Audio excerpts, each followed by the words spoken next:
What's up guys, welcome back to the channel. A while back I built this 6.5 Grendel in an AR platform. I don't have one of these and I've heard they're really fun to shoot, so I wanted to build one. Got this thing put together and I've been looking for the right scope for it, and I think I finally found one. So let's jump into it.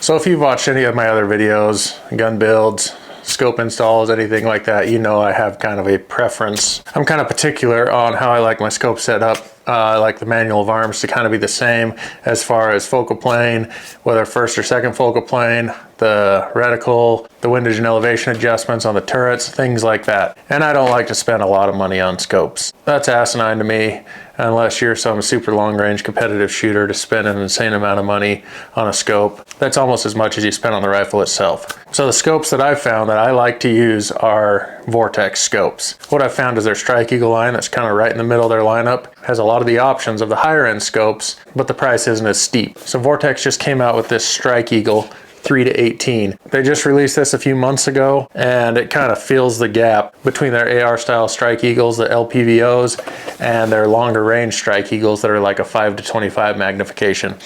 This is a 3-18, so I thought this thing would be perfect on this gun. It's not going to shoot way out at huge distances, but it'll still shoot further than your AR chambered in like 223. This thing is just like its big brother, the 5-25, with the 34mm tube and the illuminated reticle. Well, let's take an up close look at this, go over some of the specs it has and why I chose this thing. Also, if you haven't, make sure you subscribe and hit that thumbs up button. That helps out the channel. And a little while ago, I started a Rumble page. How I think I'm gonna work it is anytime I'm doing an install, like installing a scope, I'll have that full video over on Rumble, because they don't care if I show that kind of stuff, but YouTube doesn't like that. So if you're watching this on YouTube, we'll jump over the bench, take a look at it, and then when I come back, I'll have it installed. If you want to see that full install on my process, how I mount a scope and stuff like that, follow the link in the description and it'll take you over to Rumble and you can watch that full install. All right, so this is the Strike Eagle 3-18 by 44. I got it in first focal plane. Let's unbox this thing, see what it comes with. Packaging's not bad. We'll get this opened up and pulled out.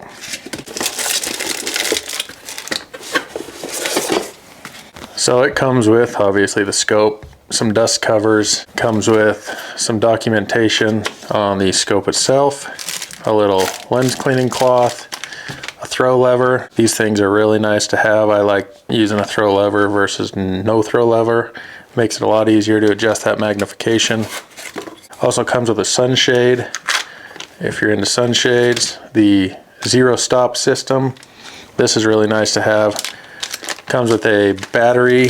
The battery's a 2032, pretty common with scopes. And then it comes with a little tool for adjustment. The mount I got for this is also Vortex.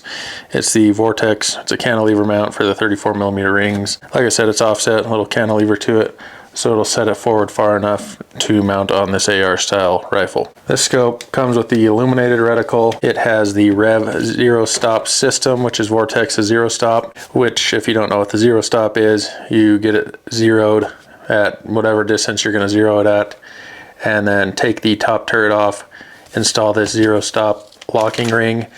If you don't know how to do that, I've got a video, I'll link it in the description. And essentially it'll set the turret to 0 at that point. So anytime you have to adjust, you don't have to guess or look at the numbers. You can simply lift up the turret, swing it all the way back till it stops, and that's the 0 that you zeroed it at. And then I believe it also can go down a few clicks off of that 0 for closer up shots. So say if you zeroed this at 100 yards and you had a closer shot, you could dial it down a little more and still be able to hit that target. Like I said, common 2032 battery. This is standard for a lot of optics out there, very common. It does have the illuminated reticle, and those reticles are pretty sweet. This one has the EBR 7C reticle. I chose to go with MOA. This is what the reticle looks like. It's got all your windage and elevation adjustments in the reticle, so you don't have to dial every time. If you're shooting fast, if you're taking a gun like this, coyote hunting or something like that, you can dial off the wind and everything without actually having to touch the turrets. Like I mentioned with this lineup, it's not the bottom of the barrel, and it's also not the top of the line. As with most scope manufacturers, scopes like this kind of get the trickle down effect when new features and stuff like that are added to the higher end scopes. They've updated the glass in it, so it's a lot better.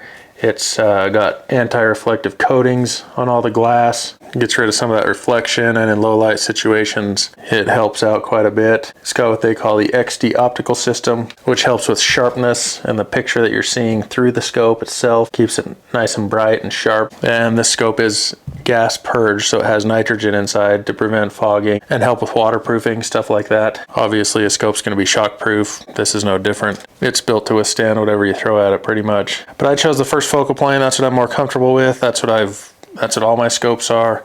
I personally like the first focal plane. They do make it in second focal plane also, which isn't a bad thing.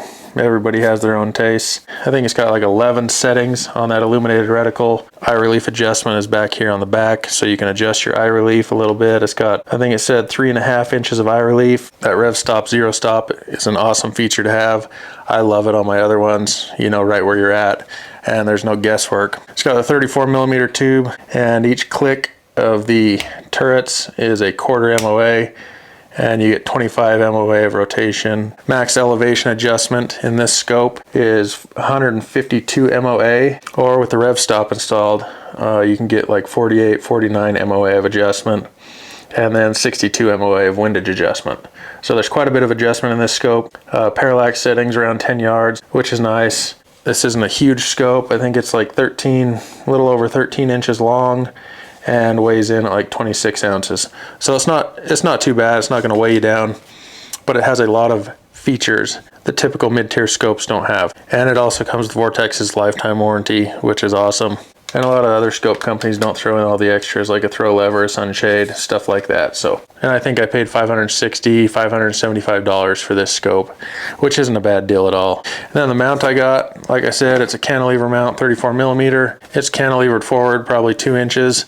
So I think that'll work good on my AR style rifle here. And these mounts also come with their lifetime warranty, which is nice. So if you ever have any problems, send it back, they replace it for you. So those are all the details on the scope. I'm gonna have to dive in a little more once I get this mounted and get it all adjusted right, get it sighted in. For those of you watching on YouTube, we'll go right back into it. This thing will be installed on the gun. You'll see how it looks. And if you're watching on Rumble, we're gonna install this thing real quick. All right, so this is how this thing turned out. I think it looks pretty good on there. Fits really well. And one thing I always double check when I'm installing a scope like this on an AR is access to the charging handle. Once you get it installed, there have been some that I've installed that it's a little more cumbersome to get to that charging handle. Also, if you didn't watch the Rumble version, if you're watching this on YouTube, installing that throw lever. If you're gonna run the throw lever, that you position it so when you're adjusting it, it doesn't get in the way of anything or hit that charging handle or get in the way if you're at full magnification with the cases that are ejecting or anything like that. So that's one thing to make sure. I typically just use a level to get this level on here. I level the rifle and then level the scope to the rifle, make sure they're both level and get it set up that way. Another method I've used in the past, in addition to that, is using a plumb bob. Hang a plumb bob and line your reticle up perfectly with that plumb bob so you know your reticle's perfect. And that's another way you can check if you're just gonna do the level method to make sure your reticle is perfect. I'm excited to try this thing out. Like I said, I've been looking for a scope for this for a little while now. I didn't want one with super high magnification because it's not necessary, and I didn't need something that big. So I'm glad this came out because I think it'll be perfect for a rifle like this. If you guys haven't installed a scope, it is not intimidating at all. I know it can seem that way. It is not a hard process to do. I've had buddies come over, or my nephews come over and had me throw scopes on some of his guns. It's not a hard process to do, as long as you take your time and make sure that thing is perfectly level and that you get the right eye relief the first time so you don't have to mess with it constantly. But like I said, I will have links in the description for this scope, the scope mount, the tools I used, all that stuff. You guys can hit that link. It'll take you to my website and you can check out all that stuff if you guys want to. Also, don't forget to subscribe, hit that thumbs up button, drop a comment. I know I'm gonna hear about it in the comments about the leveling method, but drop a comment. I welcome the feedback, and we'll check you guys on the next one.